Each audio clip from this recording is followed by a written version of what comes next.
नाज़रीन, आप देख रहे हैं गुलिस्तान न्यूज़। 12 बज चुके हैं। उर्दू खबरनामा लेकर मैं आपका मेज़बान गौहर कुछ आपकी खिदमत में हाजिर। तफसीलात से पहले नजर डालते हैं सुर्खियों पर।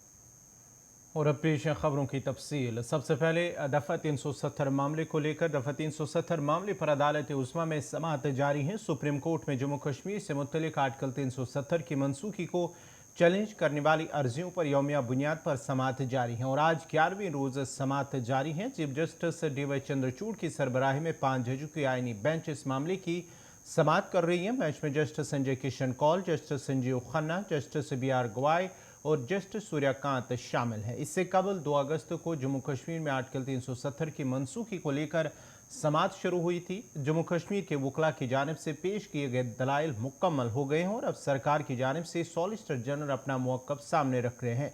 उधर सुप्रीम कोर्ट ने अटॉर्नी जनरल से जम्मू कश्मीर के लेफ्टिनेंट गवर्नर मनोज सिन्हा से बात करने को कहा है और वो लेक्चरर ज़हूर अहमद भट्ट को मुबैना तौर पर सुप्रीम कोर्ट के सामने ज़ाती तौर पर हाजिर होने और आर्टिकल 370 की मनसूखी के खिलाफ बहस करने की वजह से मुअत्तली पर बात करें। इस हवाले से भी आज कहा गया, उस पर भी बात हुई है।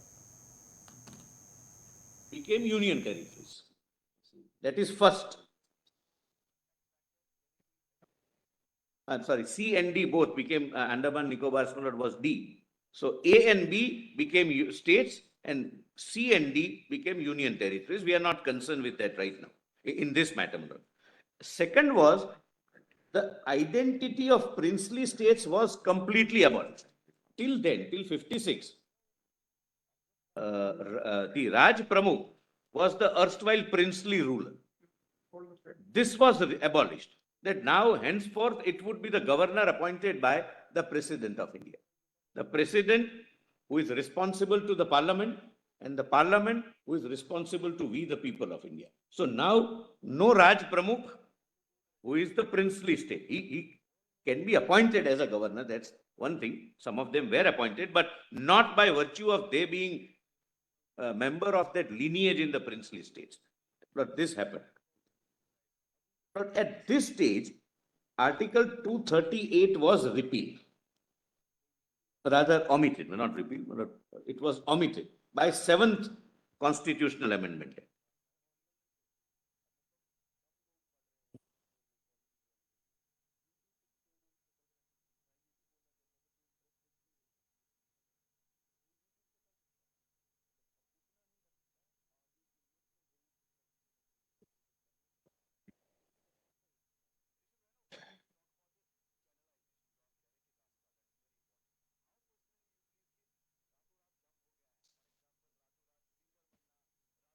Your Lordship separate another thing.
नाजरीन, आपको बताते चले कि दफ़ा 370 मामले पर जहां रोज़ाना की बुनियाद पर समात चल रही हैं, वहीं आज 11वें रोज़ भी सुप्रीम कोर्ट के अंदर इस पर समात जारी हैं और DY justice chief justice of India DY Chandrachud की सरबराही में 5 जजों की आईनी बेंच इस मामले की समात कर रही है। 2 अगस्त को दफ़ा 370 को लेकर समात शुरू हुई थी, जहां पर कपिल सिब्बल की जानिब से सीनियर वकील उनकी जानिब से इस बहस का आगाज़ किया था। उसके बाद ही जम्मू कश्मीर की तरफ से मुख्तलिफ वकला ने अपने अपने दलाइल पेश किए और वो मुकम्मल होने के बाद अब सरकार की जानिब से मौक़िफ़ सामने रखा जा रहा है। आपको बताते चले कि ज़हूर अहमद जो सुप्रीम कोर्ट के अंदर पेश हुए, ज़ाती तौर पर पेश हुए थे, उसके बाद ही उन्हें इंतज़ामी की जानिब से मुअत्तल किया गया है, क्योंकि वह लेक्चरर भी हैं और एज अ वकील वो पेश हुए थे ज़ाती तौर पर। और उसके बाद ही अब सुप्रीम कोर्ट में भी ये मामला चला है, जहां पर कपिल सिब्बल सीनियर वकील की जानिब से ये चीफ जस्टिस ऑफ इंडिया की नोटिस में भी लाया। उसके बाद ही सुप्रीम कोर्ट ने अटॉर्नी जनरल आर रामानी से जम्मू कश्मीर के एलजी मनोज सिन्हा से बात करने को कहा है कि वो लेक्चरर ज़हूर अहमद भट्ट की मुबैना तौर पर सुप्रीम कोर्ट के सामने ज़ाती तौर पर हाजिर होने और आर्टिकल 370 की मनसूखी के खिलाफ बहस करने की वजह से मुअत्तली पर बात करे। बेंच में justice Sanjay Kishan Kaul, justice Sanjiv Khanna, justice B R Gavai और जस्टिस सूर्यकांत शामिल है। चीफ जस्टिस डीवाई चंद्रचूड़ की सरबराही में 5 जजों की आईनी बेंच इस मामले की समात कर रही है।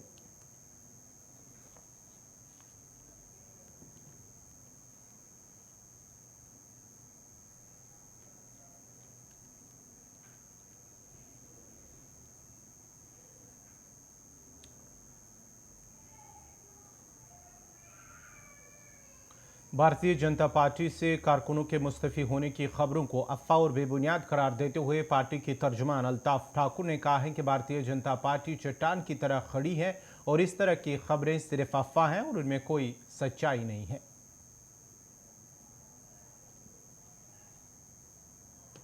उसने कल से और पहले भी एक न्यूज़ चलाई थी कि भारतीय जनता पार्टी के कभी 120 कहा, कभी कल जो न्यूज़ आई 300 लोग रिजाइन करने वाला, ऐसा इसमें कोई सदाकत नहीं है। देखिए, हम भारतीय जनता पार्टी के वो सिपाही है, जो वर्कर है, जिन्होंने खून दे दिया। हमने 34 से ज़्यादा शहीद जो हमारे हुए हैं वो हमने दे दी और भारतीय जनता पार्टी के एक सच्चे सिपाही की तरह हम डटे हैं और डटे रहेंगे। ठीक है, कुछ इश्यूज़ थे और हमारे honourable state president Ravindra Raina ji भी आए और उन्होंने कुछ इश्यूज़ सॉर्ट आउट कर दिए। अब हो सकता है कुछ इश्यूज़ है वो हाईकमांड तक पहुंचा के, लेकिन जहां तक रिज़ाइन की बात है, कोई रिज़ाइन करने वाला नहीं है। भारतीय जनता पार्टी जम्मू कश्मीर और खासकर मैं कश्मीर की बात करूं, कश्मीर में बेस बढ़ रही है। कुछ अपोजिशन पार्टी अब इसको अलग रंग दे रही है, लेकिन जहां तक रिजिग्नेशन का ताल्लुक है, कोई रिजिग्नेशन नहीं दे रहा। हमने यहाँ पार्टी को खून से सींचा है। हम ही वही लोग हैं जो मुश्किल दौर में जिन्होंने पार्टी को यहाँ खड़ा कर दिया और आज पार्टी इस लेवल पे पहुँचे कि आप देखिए हर बूथ लेवल पे आज हमारे पार्टी के कार्यकर्ता हैं। हमें हमारी जो लीडरशिप है, चाहे वो सेंटर की लीडरशिप हो, चाहे वो स्टेट की लीडरशिप, हमें फेथ है उन पे, भरोसा है उन पे, यकीन पे होगी। जो भी कंसर्न है वो सॉल्व कर देंगे। लेकिन जहाँ तक रिलेशन की बात है, भारतीय जनता पार्टी के जो कार्यकर्ता है वो चट्टान की तरह डटे हुए और हिमालय से ज़्यादा ऊंचे उनके हौसले बुलंद है। कोई रिजिग्नेशन होने वाली नहीं है। मैं इस न्यूज़ को जो कल से मीडिया हाउसेस में चली है, मैं इसको खंडन करता हूँ। ये एक फेक न्यूज़ है, एक गलत प्रोपेगेंडा है। कोई इस प्रोपेगेंडे में मैं पार्टी वर्करों को कहना चाहता हूँ, इसमें ना आए, कोई रिजाइन करने वाला नहीं है। भारतीय जनता पार्टी की बहबूदी और पॉपुलरिटी के लिए हर एक कार्यकर्ता जो आज यहाँ मौजूद है वो काम कर रहा है और जो आने वाले प्रोग्राम्स हैं उनके बारे में आज हमारी मीटिंग है। जनूबी कश्मीर शोपियां के बाबापुरा जैनबपुरा इलाके में 2 भाइयों को बिजली का करंट लग गया है, जिसके नतीजे में एक जाम बहक जबकि दूसरा अस्पताल में जेरी इलाज है। जराये का कहना है कि इरफान अहमद हजाम और माशूक अहमद हजाम दोनों भाई बिजली के खंभे पर तारों की मरम्मत के दौरान करंट लगने से जख्मी हो गए। वाक़ा पेश आने के बाद ही अगरचे दोनों जख्मियों को अस्पताल ले जाया गया है, ताहम माशूक अहमद जख्मों की ताब न लाते हुए चल बसा, जबकि इरफान अहमद की हालत मुस्तकम बताई जाती है। उधर पुलिस ने मामले की निस्बत केस दर्ज करके तहकीकात शुरू कर दी हैं, जबकि इलाके में खबर फैलते ही वहां पर सफ़े मातम बिछ गई।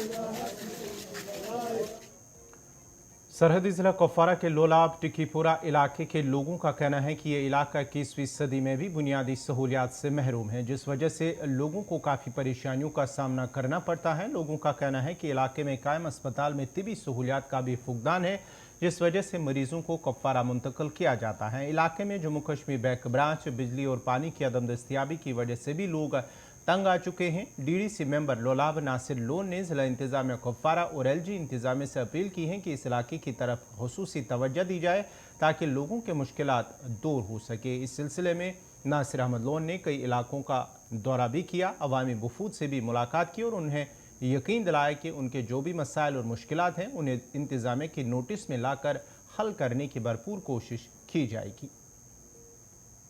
रोजान टिक पे मे नाव हाजी गुलाम मदीन रतर नाव हुजूर ये एमरजेंसी पे सफर कर ये सगाम तान सही बड़ जन ग ये सगाम तान यम ओतर गो सगाम 4 तत पत मूद अख नफर तत अस बैंक कह वो बार बार मगान पतम लटि सिद मिनिस्टर साना अस दुख कि 50,000 लोग ये लकड़ कत कह वन तमाम गाँव अगर आए बैंक अस क्या दिवान बैंक अच्छा हस्पताल अत कमी डॉक्टरन हज कमी अत गई लड़ी डॉक्टर अत कर क्वार्टर सुद कुछ जमा अत कर सुद ब्लॉक दिया डिपार्टमेंट दिया गवर्नमेंट दिया अस कुछ दिया अत दिन क्वार्टर सह बे डॉक्टर अत रातस ग कल्चरस परेशान पे ये 8 किलोमीटर पे सगाम ग लालपुर ये बेमार हेत यीस काल बेमार तोत वात तीस काल मर सह परेशानी मज वो बार बार वन अस दिन बैंक ते हस्पताल अस पोल तुलो पे बिजली पोल कुन ना तुलस पे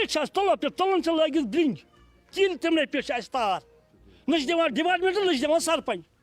बिल्कुल ये सही बात है, इसमें कोई शक की बात नहीं है कि जो इश्यूज़ इन्होंने रेज़ किए वो हर एक इशू है इस गांव में। जैसे मैं बात करूं हॉस्पिटल की तो यहाँ पे सिर्फ डे NTPHC है, नाइट का यहाँ इंतज़ाम नहीं है, उसमें भी जो है डॉक्टर्स की कमी है। बार बार हमने एडमिनिस्ट्रेशन के साथ इशू रेज़ किया है कि हमारे ये रूरल एरियाज़ हैं, यहाँ पे स्टाफ की बहुत ज़्यादा कमी है, डॉक्टर्स की बहुत ज़्यादा कमी है। उसके बाद इन्होंने बात की बैंक की, 2 रिप्रेजेंटेशंस मैं खुद लेके जा चुका हूँ, DC साहब के थ्रू भी हमने एक रिप्रेजेंटेशन की है J&K बैंक को, तो उस पर प्रोसेस चल रहा है, लेकिन अभी तक जो है कोई माकूल जवाब जो है नहीं आया कि अंडर प्रोसेस है, कंसिडर कर रहे हैं। रेगुलरली जो है मैं ये टेकअप करता रहता हूँ इनके बैंक अथॉरिटीज़ के साथ। उसके बाद बात की इन्होंने पानी की, टिकीपुरा गांव मुझे लगता है कि एक एक बूंद के लिए तरसते हैं लोग। हमने एक जो है बोरवेल यहाँ पे खोदा था तो वहाँ पे पानी साफ़ नहीं निकला। नई लोकेशन दे के हमने यहाँ से थोड़ा दूर ठंडोसा के पास जगह है, वहाँ पे नया बोरवेल खोदा, ये इस उम्मीद में कि जो है वहाँ पे पानी साफ़ निकलेगा। बदकिस्मती से वहाँ पे भी पानी साफ़ नहीं निकला क्योंकि इस एरिया में पानी का सोर्स नहीं है कोई, तो इस वजह से जो है लोग बहुत ही परेशान हैं। इन्होंने बिजली के खम्भों की बात की, मैं भी DDC मेंबर हूँ, डिपार्टमेंट की तरफ से एक भी पोल हमें नहीं मिला है। यहाँ पे एरिया में जो भी पोल्स लगते हैं वो पंचायत के थ्रू आते हैं। जब पंचायत अपने शेयर में से कुछ पैसा जो सर्व करती है इन पोल्स के लिए या ट्रांसफार्मर्स के लिए, तब जाके जो है हमारे गांव में पोल लगता है या ट्रांसफार्मर लगता है। अभी जैसे आपने भी देखा कि मस्जिद शरीफ है इनकी, वहाँ तक पोल नहीं है, खंभों पे तारें लटकी हुई हैं। वही हाल गांव का है, मोहल्ले का है, लेकिन डिपार्टमेंट की तरफ से एक भी पोल नहीं मिलता है हमें। अब जो थोड़ा बहुत पंचायत की तरफ से होता है लेकिन वो बहुत कम है, प्रॉब्लम जो है रिजॉल्व नहीं हो पाती। तो बिल्कुल मैं आपके वसादत से भी जो है हमारी जो ज़िला इंतज़ामिया है और UT एडमिनिस्ट्रेशन है उनसे गुजारिश करूँगा कि जो हमारे इस एरिया के ये मुश्किलात हैं इन पे थोड़ा गौर करें। आज के टाइम पे भी ऐसी बेसिक समाजी और सियासी कारकुन साइम मुस्तफ़ा ने नुनर गांदरबल में अपनी रिहाइशगाह पर वर्कर्स कन्वेंशन का इनेकाद अमल में लाया। इस कन्वेंशन में ज़िला गांदरबल के मुख्तलिफ इलाकों से कसीर तादाद में कारकुनान ने शिरकत की। मारूफ क्रिकेटर और समाजी कारकुन साइम मुस्तफ़ा ने कन्वेंशन में शामिल वर्करों पर जोर दिया कि वो ज़मीनी सतह पर काम में मज़ीद बेहतरी लाए और आने वाले पंचायत और ULB के इंतखाबात में बढ़ चढ़ कर शमूलियत ले, ताकि नौजवान उम्मीदवारों को भी नुमाइंदगी का मौका मिले और एक मस्बत सोच के साथ आगे बढ़ सके।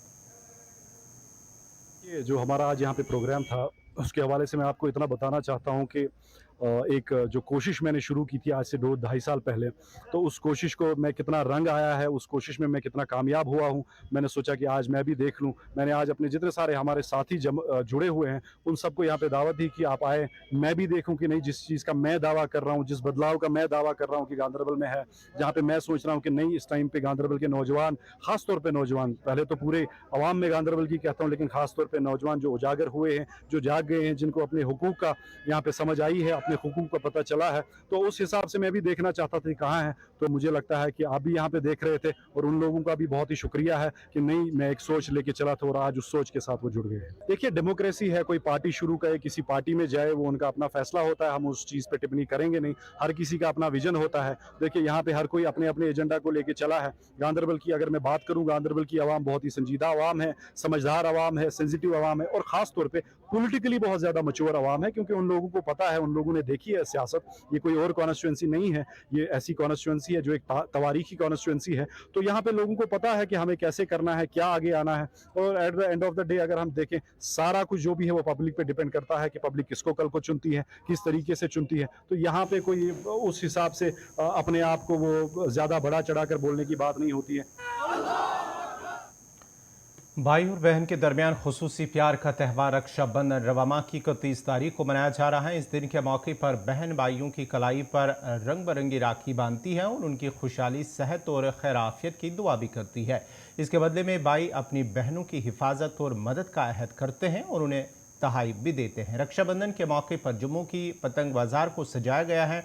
इस पर जोश पतंगबाजी के शौकीन लोग ज़बरदस्त खरीदारी कर रहे हैं और छोटे बच्चों से लेकर बड़े भी काफ़ी खुश नज़र आ रहे हैं, जबकि दुकानदार भी काफ़ी खुश भी नज़र आ रहे हैं।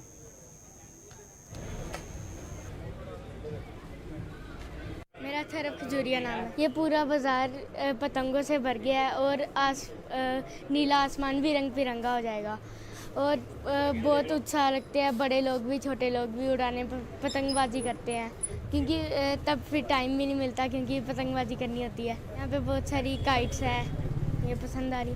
रक्षाबंधन आने वाला पर अच्छा त्यौहार है बच्चों के लिए। बच्चे काइट वगैरह उड़ाते हैं। दुकान में बड़ी काफ़ी रश पड़ा हुआ है। लोग आ रहे जा रहे हैं, खरीदारी कर रहे हैं।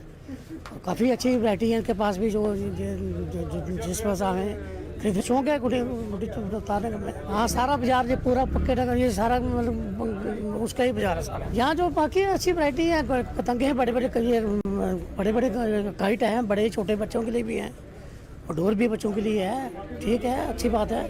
जो दूसरी डोर बैन की हुई है, बाकी डोर तो मिल नहीं रही है, वो तो अच्छी है, बैन किया गवर्नमेंट ने।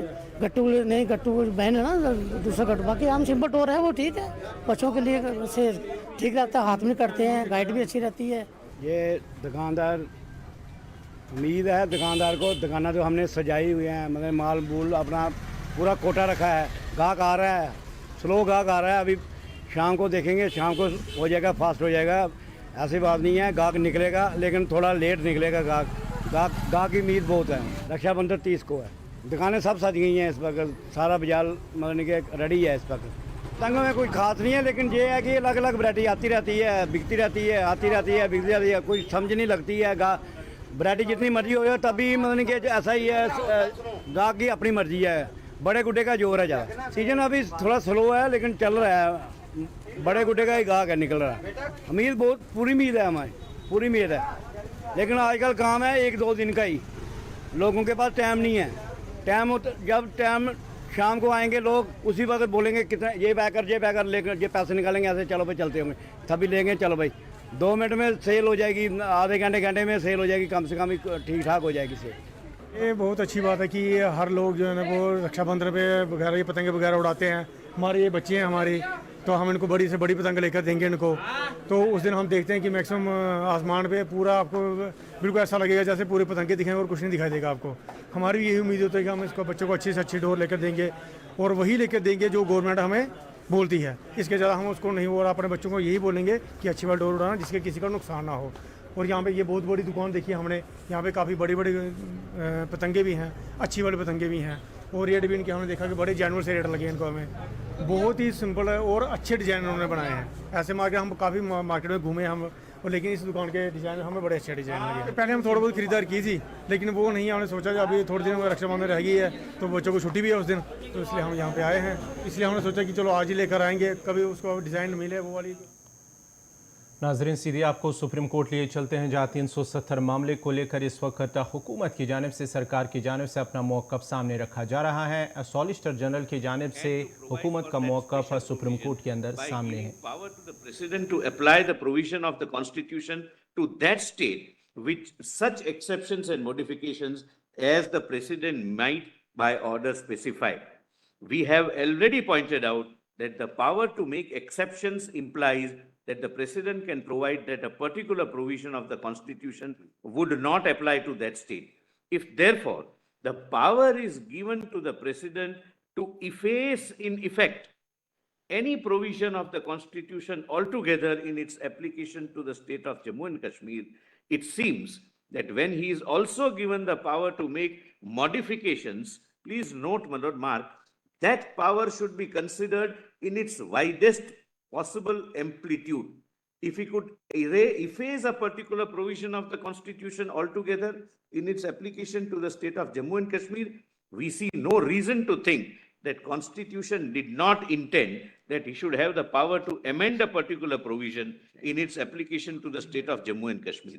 It seems to us that when constitution used the word modification in Article 371, the intention was that the president would have the power to amend the provisions of the constitution if he so thought fit in their application to the state of Jammu and Kashmir. But thereafter, dictionary meanings, etc., is quoted. Lord, why I am reading this? Lord, Mr. Nafde urged that this is an obiter and therefore not laying down any law. Lord, in Sampat Prakash, subsequent judgment, again, my lord, the same Lord, numerical strength, 5 honorable judges, reproduces this para, relies upon it as a ratio. It's not an obiter.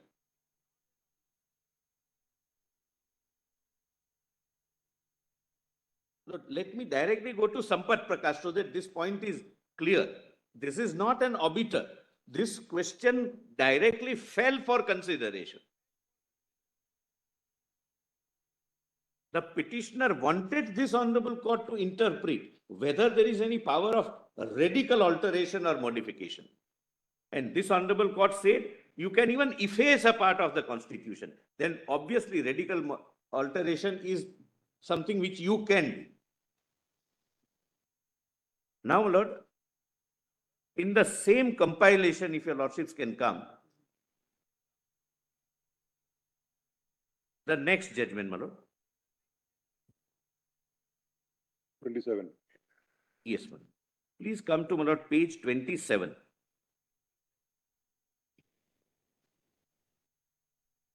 This was a detention case.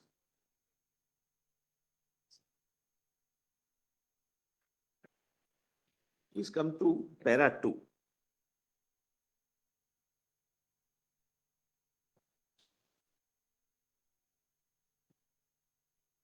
At page 28.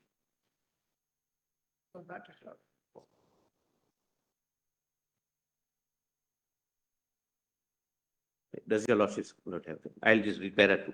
During the preliminary hearing of this petition, Mr. Ramamurthy, representing the petitioner, it was, my lord, a detention case, raised a ground that section 13A of the act, under which, my lord, the local act, under which the petitioner was detained, was ultra vires the constitution as contravening the provisions of Article 22 of the constitution. That question was referred by the constitution bench to the court to a larger bench and came before the full court. On this occasion, the court held that in view of clause C of Article 35 of the constitution introduced in the constitution in its application to the state of Jammu and Kashmir, the point that had been raised stood answered by the addition of this clause, and unless the clause itself was challenged, the point raised on behalf of the detainee did not arise. In this view, the reference was dissolved and the case has been heard by the constitution bench. They said that till you challenge 35C, obviously fundamental rights under 21, 22 are not applicable to a detainee. My lord, Thereafter, my lord, your lordships may kindly come to page 29.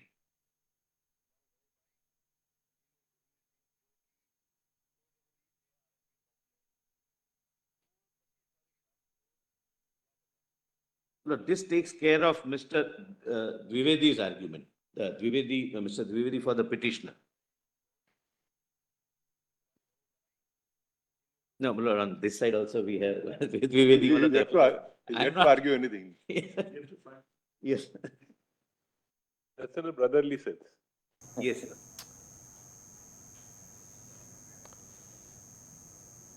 तो ये थे supreme court के हवाले से, जहां आज 370 पर यौमिया बुनियाद पर जो है समाअत इस वक्त जारी है। हुकूमत की जानिब से, सॉलिसिटर जनरल की जानिब से वहां पर अपना मौक़िफ़ हुकूमत की जानिब से सामने रखा जा रहा है। अब ज़रा शुमाली कश्मीर का बारामूला रुख करते हैं, जहां पर गुरुद्वारा प्रबंध कमेटी की जानिब से प्रेस ब्रीफिंग दी जा रही है। जो वहाँ पर इंजीनियर लापता हैं पिछले कई दिनों से लगातार, और इंतज़ामिया की जानिब से उसकी तलाश भी जारी है और एक कमेटी भी तश्कील दी गई है जो उसकी खातिर तलाश जारी रखे हुए। इस सिलसिले में प्रबंध कमेटी जो बारामूला है, गुरुद्वारा प्रबंध कमेटी, उनकी जानिब से प्रेस ब्रीफिंग दी जा रही है। सोर्स से पता चला कि गाड़ी फलाना जगह खासकर इको पार्क के नजदीक 1-2 मोड़ पहले खड़ी पाई गई। मौका जगह पे जब हम दो पहुंचे तो गाड़ी वहां सुनसान इलाके में पड़ी थी। तो इतनी देर में पुलिस भी आ गई और देखा गया कि गाड़ी लॉक थी और इंजीनियर गुरमीत सिंह जी वहां आसपास कहीं भी नहीं। तो पुलिस ने कुछ देर के बाद गाड़ी की चाबी मंगाई। गाड़ी में से उनका फोन निकला। फोन जो था वो स्विच ऑफ मोड में था। तो उसी वक्त SHO बारामूला, हमारे सारे जो भाई थे, जितने भी बच्चे थे, सब उठ के निकले, उनको ढूंढने निकल पड़े। और मेरे ख्याल 9, साढ़े 9 से लेके सुबह के 3 बजे तक SHO साहब भी हमारे साथ ही थे और बहुत कोशिश करने के बाद उनका रात को पता नहीं चला। तो नेक्स्ट डे फिर ये तलाश शुरू हुई। फिर हमारे ही मेंबर, हम कुछ खुद, हमारे बच्चे, सभी यूथ हैं, वो जितने भी उस इलाके के CCTV हैं, हमने वो सारे चेक किए। हमें दुकानदार भाइयों ने बड़ा कोऑपरेट किया। वहाँ जितने भी आसपास जहाँ जहाँ CCTV कैमरे लगे थे, उन्होंने सब कोऑपरेट किया। तो वहाँ देखा गया कि 7:01-2 पे वो घंटामोना से निकले और 7:22 पे वो वापस आए। 7:22 के बाद उनका कोई अता पता नहीं, क्योंकि इसके बाद मोबाइल भी स्विच ऑफ हो गया है और उनका पता नहीं चल रहा है। तो इतनी देर में बातों ये अटकलें लगानी शुरू कर दी लोगों ने कि क्या पता जी, वो क्योंकि गाड़ी दरिया के पास पाई गई थी तो ये नैरेटिव चलना शुरू हो गया जी शायद वो दरिया की तरफ चले गई। मैं आपके हवाले से ये कहना चाहता हूं और पुरजोर तरीके से कह रहा हूं कि उनके घर में, उनके जहन में, तबीयत में या किसी भी तरीके से कोई भी चिंताजनक बात नहीं थी। वो एक बहुत ही बहादुर आदमी थे। जिस इंसान ने अपनी नौकरी 30 साल की और वो अगले अप्रैल में रिटायर होने थे, उन्होंने बहुत बड़े बड़े प्रेशर देखे हैं। तो ये जो नैरेटिव एक बीच में चल पड़ा था, नहीं जी शायद वो ज़हनी तौर से तंग थे, कोई फाइनेंशियली तंग थे या कुछ था, ये सब झूठ है। हमने ये बात DC साहब के पास भी रखी, हमने ये SP साहब के पास ही रखी, क्योंकि कई अनसर ऐसे होते हैं जो उनको फीड कर देते हैं जबकि इस बात में कोई सच्चाई नहीं थी। तो उसमें क्या होता है कि हमारे ही कुछ किसी ने गलत बात कह दी और आपके मीडिया के किसी बंदे ने भी उठा ली। मीडिया का भी हम बोलते हैं कि उनको कोई फीडबैक आ जाता है तो वो उस पर बात करनी शुरू करते हैं। तो मेरी मीडिया से यही रिक्वेस्ट होती है हमेशा कि हमेशा रेलेवेंट सोर्सेज से बात करिए। मैंने ये मैसेज ऑलरेडी पहले भी आप लोगों को दिया हुआ है कि आप रेलेवेंट सोर्स से बात करिए। आज इसी को मद्देनजर रखते हुए हमने एक अपनी कोऑर्डिनेशन कमेटी बनाई जो स्पेसिफिकली इसी पर्पज के लिए अब काम करेगी, जिसका काम ये होगा कि जब तक इंजीनियर गुरमीत सिंह जी का पता नहीं चलेगा तब तक, चाहे वो कितना भी टाइम लग जाए, वो टोटली टीम इसी काम के लिए डेडिकेटेड होगी। आप लोगों को भी इंफॉर्मेशन कोई चाहिए, इसी टीम से पूछेंगे। हमारे में से इसका स्पोक्स पर्सन रहेगा, पहले तो मैं खुद हूँ, फिर हम एक स्पोक्स पर्सन और रखेंगे जो आपको टाइम पे प्रॉपर इंफॉर्मेशन देगा। मेहरबानी करके किसी भी रास्ते पे चलते आदमी से मत पूछिए, क्योंकि कई बच्चों को, कई लोगों को पता नहीं होता है। जनरल इंफॉर्मेशन ठीक है, मगर बारीकियों में जब जाएंगे आप तो कहीं ना कहीं वो नेगेटिव जो है, अगर जो 10 बार कोई झूठ बोला जाए वो 11वीं बात सच बन जाती है। हम ये पूरे ही होश में, हवास में पूरे जोर से बात कहते हैं कि इंजीनियर गुरमीत सिंह की बिल्कुल तबीयत ठीक थी, कोई परेशानी नहीं थी। हमें उल्टा शक है कि उनके साथ कोई हादसा हुआ। और डिपार्टमेंट के साथ कोई बातचीत हुई अभी तक? देखिए, डिपार्टमेंट के साथ भी हमने बात की है, डिपार्टमेंट भी हमें पूरा कोऑपरेट कर रहा है, पुलिस भी हमें पूरी कोऑपरेट कर रही है। मैडम साहिबा, डीसी साहिबा खुद कल उनकी फैमिली के पास गई थी, उन्होंने भी पूरा आश्वासन दिया है कि हमें अंत तक जितना भी जोर लगाना पड़ेगा और ये हम लगाएंगे, क्योंकि वो उनका ये मानना है ये खाली माइनॉरिटी की बात नहीं है। वो एक आला अफसर थे, एक ओहदेदार अफसर थे, और जितनी भी मीटिंगें जो बारामूला में होती थी डीसीपी साहब के साथ, उनमें वो हमेशा शरीक होते थे। तो डीसी साहब इस बात को भी पूरा ये समझते हैं कि ये कोई मामूली बंदा गायब नहीं हुआ है, इस पर पूरी तहकीकात होनी है। और जब हमने ये बात एडमिनिस्ट्रेशन पर रखी और उन्होंने SIT भी एक बना दी है, जिसकी मेरे ख्याल DSP डार साहब कर रहे हैं। मीनवाइल हमने अपनी तरफ से GPC बारामूला की तरफ से औकाफ इस्लामिया। तो ये थे गुरुद्वारा प्रबंध कमेटी बारामूला जो प्रेस कॉन्फ्रेंस कर रहे थे, जहां पर इंजीनियर की जो लापता हैं पिछले कई दिनों से, ताहम इंतज़ामी की जानिब से भी एक कमेटी तश्कील दी गई है उनकी तलाश की खातिर।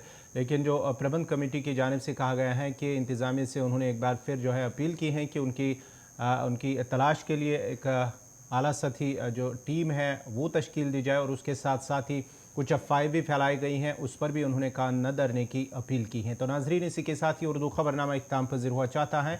अपने मेज़बान गौहर कुछे को इजाज़त दीजिए। अल्लाह हाफ़िज़।